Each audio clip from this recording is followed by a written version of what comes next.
Bonjour et bienvenue dans cette nouvelle vidéo tutoriel d'apprendre la SEO.com, une vidéo dans laquelle nous allons poursuivre la modélisation de ce bidon de shampoing, cette bouteille de shampoing, en lui ajoutant un bouchon.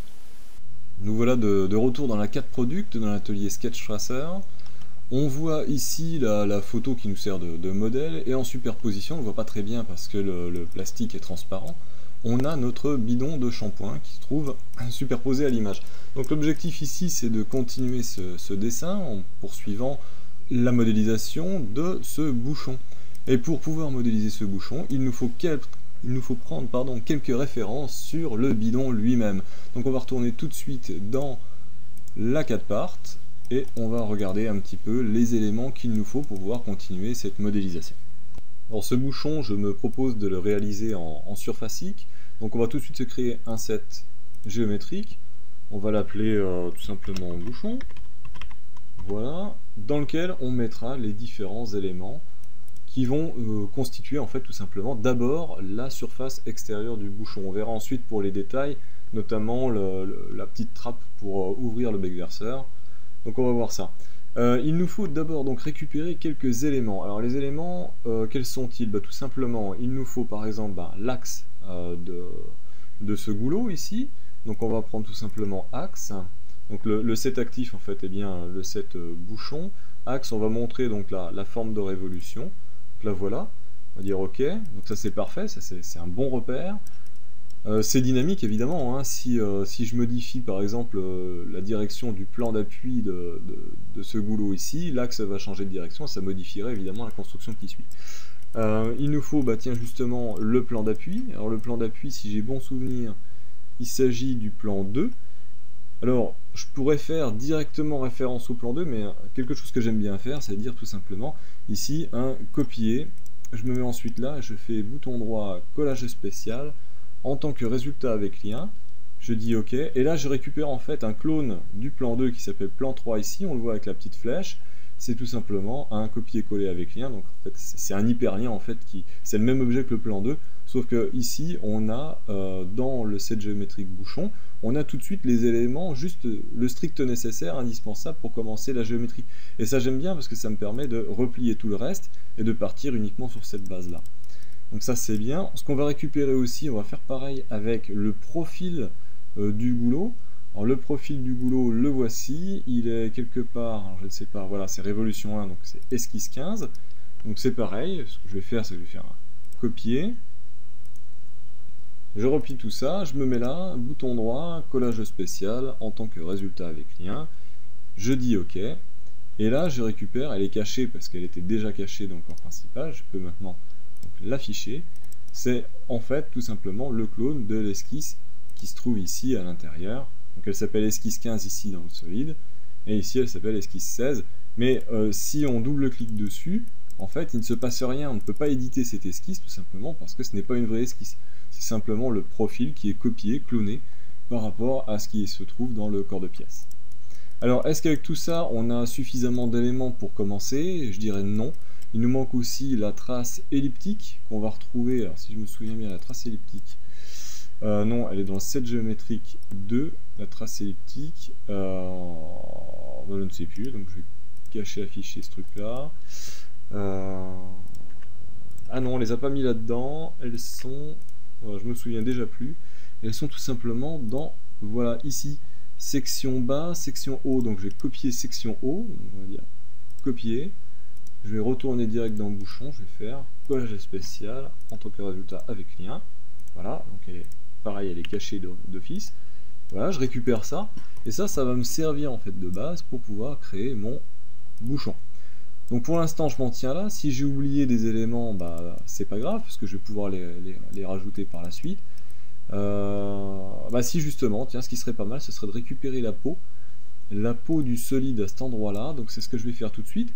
Donc ce coup-ci, il n'y a pas à faire un copier-coller avec lien, je vais directement faire une extraction ici. Je vais demander pas de propagation, parce que je ne veux pas faire tout le tour de la boîte, je veux juste la face de devant. Voilà, la face de devant, en fait, comme il n'y a pas d'arête, ça fait tout le tour de la pièce. C'est pas grave, je la redécouperai après, donc je dis OK. Donc maintenant, je peux cacher mon corps de pièce, cacher le corps de pièce, et je récupère en fait le strict nécessaire, les éléments en fait, pour commencer ma géométrie. Alors si on y regarde de plus près en retournant sur l'image, on s'aperçoit que le bouchon semble symétrique en fait par le plan passant par l'axe ici. Alors ça ne sert à rien finalement d'avoir la totalité de ces traces pour commencer à travailler ce bouchon. En fait, ce qu'il nous faudrait, c'est simplement la moitié du bouchon. Et je dirais même plus, ce bouchon devrait être aussi symétrique dans l'autre sens, donc en fait on ne va modéliser qu'un quart de bouchon. Donc on retourne là-dedans, et ensuite on va simplement récupérer le strict nécessaire, c'est-à-dire un quart de cette trace, un quart de cette peau ici, et ce sera bien suffisant. Pour couper tout ce bazar, ce qui serait pas mal, ce serait d'avoir un plan ici, là, à cet endroit-là, qui passe par cet axe, et qui soit perpendiculaire au plan de l'image, en fait. Donc ce qu'on va faire tout de suite, c'est qu'on va créer, par exemple, un petit bout de droite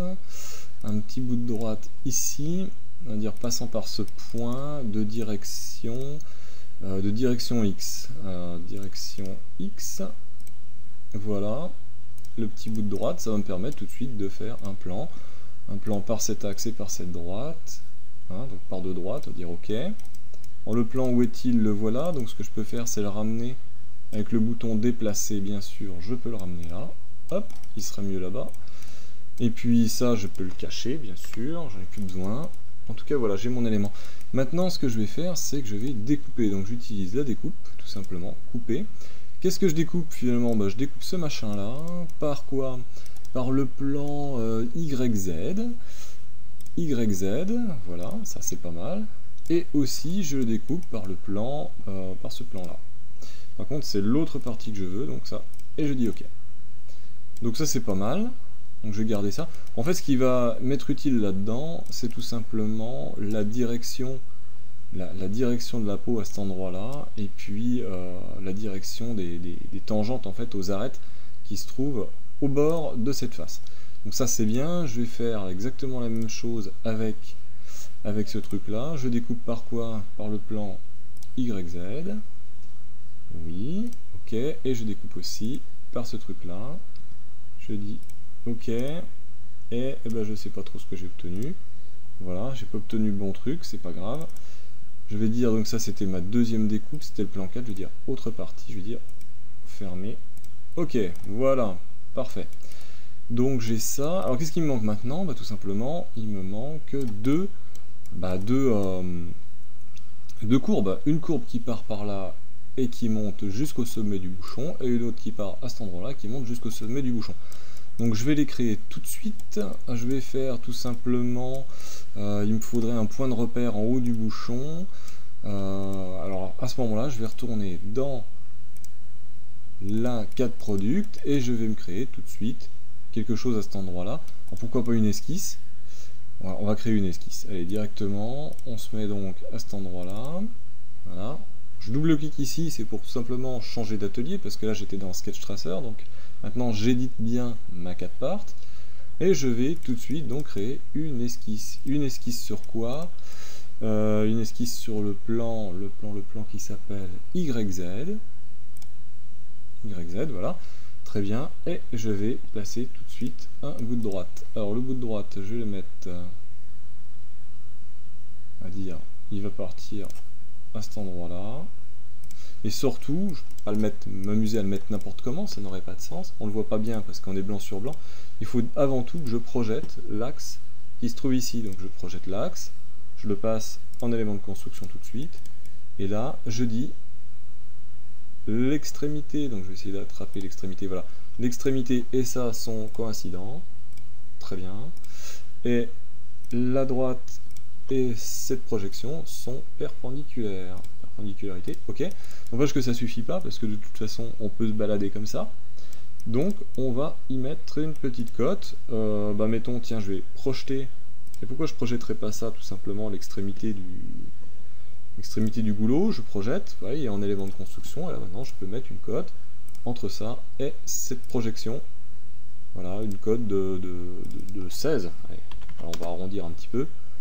Une cote de 16, voilà, donc ça va être, je sors de l'esquisse, et je reviens dans ma 4 part, voilà, cette droite que je viens de construire, voilà, correspond à la tangente au sommet du bouchon. Maintenant, je vais pouvoir tout de suite créer une esquisse, encore une esquisse, toujours une esquisse, toujours sur le plan YZ, voilà. Et là, je vais tout de suite donc projeter ce truc-là. Voilà, élément de construction, très bien. Je vais aussi projeter l'arête. Projection de l'arête en élément de construction, c'est parfait. Je projette aussi l'extrémité de ma courbe, de ma fameuse courbe, le quart de l'ellipse. Et je vais tout de suite faire une spline entre, attention, pas en élément de construction, mais en élément standard, une spline entre là et là. Je double-clique, évidemment, ça représente une droite, puisque entre deux points, on ne peut faire qu'une droite. Je vais donc ici dire, je veux une tangence, et l'autre aussi, je veux une tangence. Voilà, donc ça me rajoute les deux petites flèches. La première flèche, je vais dire flèche, et ça, à ce moment-là, je vais dire tangent. J'ai pas le droit, c'est normal. Non, pourquoi j'ai pas le droit?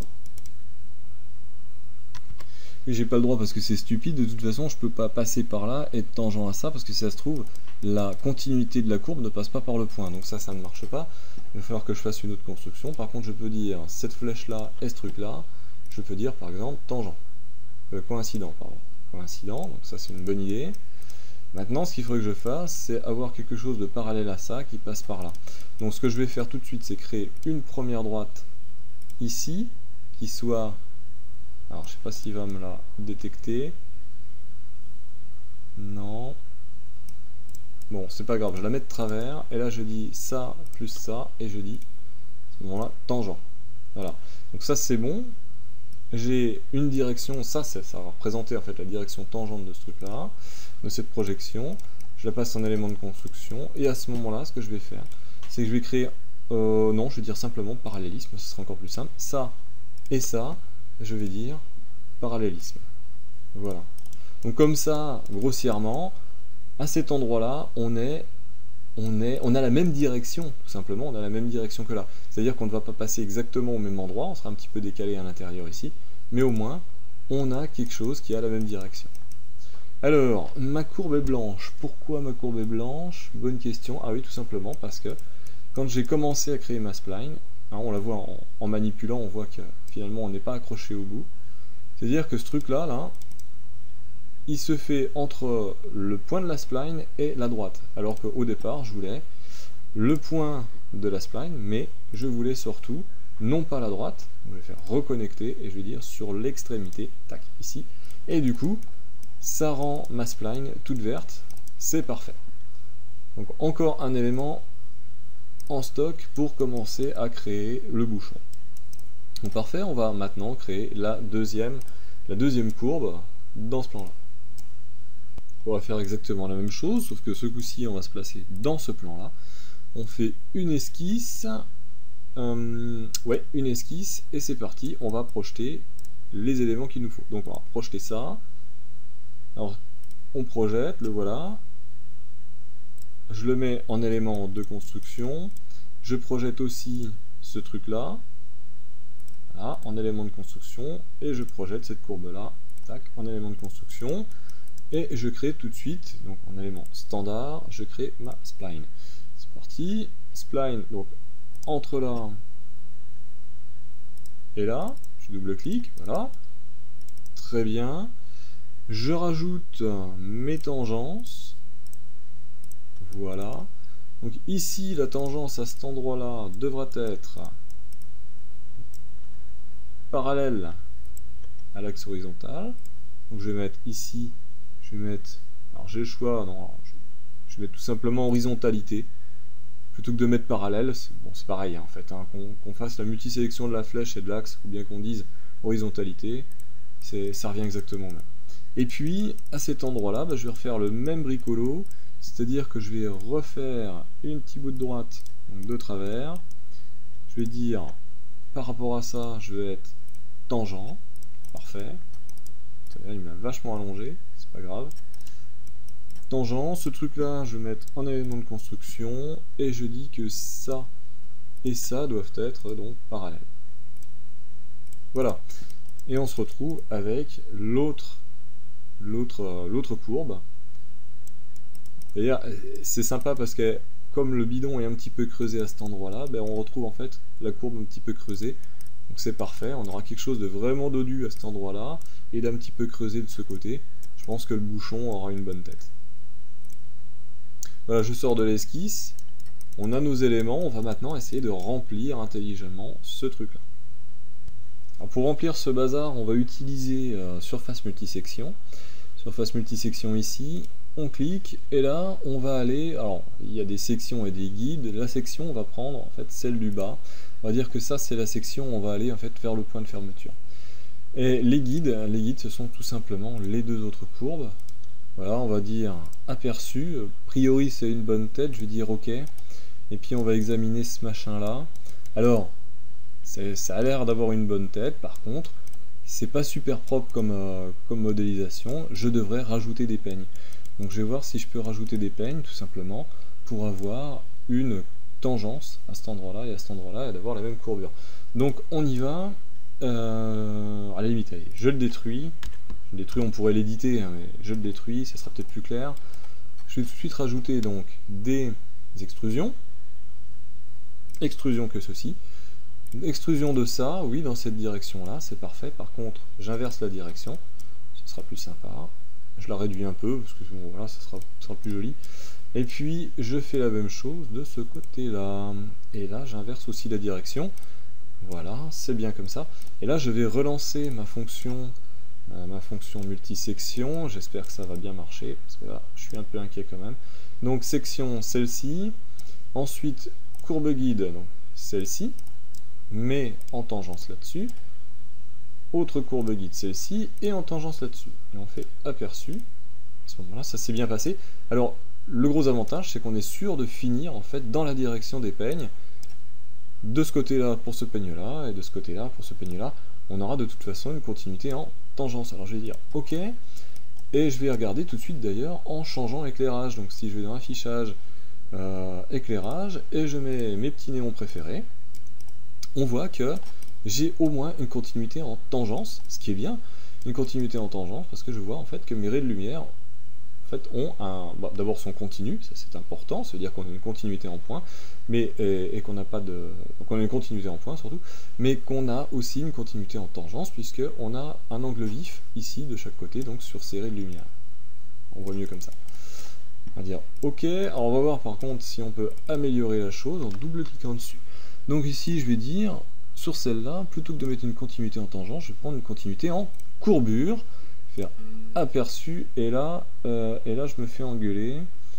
Ouais, parce que on va essayer sur la deuxième en même temps. Faire aperçu, voilà, bon, c'est normal. Donc, je vais laisser en tangence. Voilà, je vais laisser aussi l'autre en tangence. Aperçu, ok. On fera pas mieux, tout simplement parce que ça dépend aussi des conditions d'entrée des arêtes ici. Hein. Tout simplement, je peux pas exiger en fait d'avoir quelque chose continu en courbure ici, si ma courbe ici arrive en tangence, et ici en tangence, c'est évident. Donc je laisse comme ça, ça posera pas de problème plus que ça, pour avoir un résultat, on va dire, correct. En fait, il aurait fallu non pas avoir des peignes tout droits en extrusion ici dans une direction, mais avoir en fait créé en fait des peignes spéciaux qui soient continus en courbure avec ce truc-là, à cet endroit-là aussi en haut, faire en fait, il faudrait aussi faire une surface multisection finalement entre une courbe qui soit continue en courbure ici, une autre courbe ici qui soit continue en courbure avec celle-là, balayer tout ça à cet endroit-là pour pouvoir faire une continuité en courbure.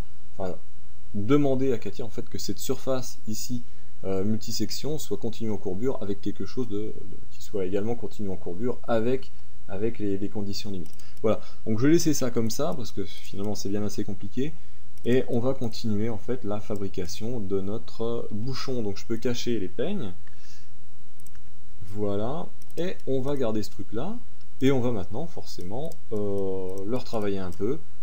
Alors, pas forcément tout de suite le symétriser, quoique, ce serait pas idiot. Bon, je sais pas, on va voir. Je vais quand même déjà renommer ça. Je vais l'appeler de façon car bouchon base.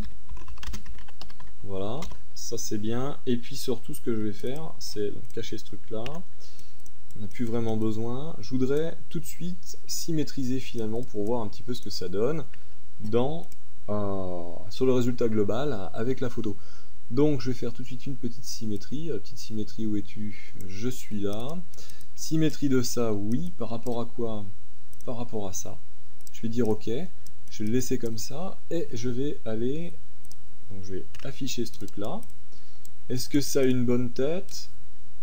Moi, je dirais oui. J'avais un peu des inquiétudes par rapport en fait, à cet endroit-là, pour voir si la courbe au bord ici, en fait, arrivait élégamment en fait, sur cette courbe, sur le bord en fait, du corps de la bouteille de shampoing. A priori, oui. Oui, c'est une bonne tête. Donc je vais le laisser comme ça. Et pareil sur le côté. Sur le côté, oui, ça arrive proprement en fait. C'est normal puisqu'on a imposé cette courbe guide. Donc c'est bien, on va pouvoir continuer à travailler. Donc je peux supprimer ce morceau-là. Je dis OK, voilà, et on peut cacher encore le corps principal. On va continuer maintenant à travailler un petit peu le surfacide du bouchon. Alors tout ça c'est bien, mais il y a un truc que j'ai pas fait, j'ai pas regardé, c'est si on suivait bien la forme du bouchon d'origine, mais en fait pas du tout. Pas du tout, c'est pas bien.